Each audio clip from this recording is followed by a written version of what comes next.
আমাদের এই একটু অসতর্কতার কারণেই আমরা অনেক সময় অনেক বিপদে পড়ে যাই। কারণ আমরা অনেক সময় বুঝে শুনে কাজ করি না।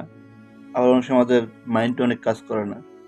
বিভিন্ন সমস্যার দিক দিয়ে কিন্তু আমরা সমস্যার সম্মুখীন হই। আবার মাঝে, মাঝে নিজের কারণে কিন্তু নিজের সমস্যার সম্মুখীন হতে থাকি আমরা। আমি দেখি বেশিরভাগ হচ্ছে যে ট্রেনের রাস্তার মধ্যে যারা অ্যাক্সিডেন্ট হয় বা কাটা পড়ে, এটা কানের মধ্যে দিয়ে কথা বলে বা হেডফোন লাগিয়ে কথা বলে।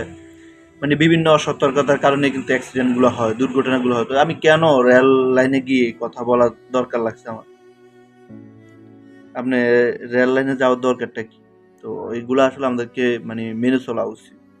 যে সতর্ক থাকা উচিত।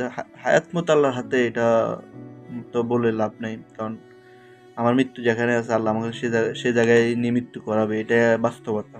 এটা আমি আপনি যতই এটা লইয়ে তালবাহানা করি, এটা কখনো আমরা বন্ধ করতে পারবো না। তারপরে আল্লাহ বলছে যে একটু সতর্ক হয়ে চলার জন্য।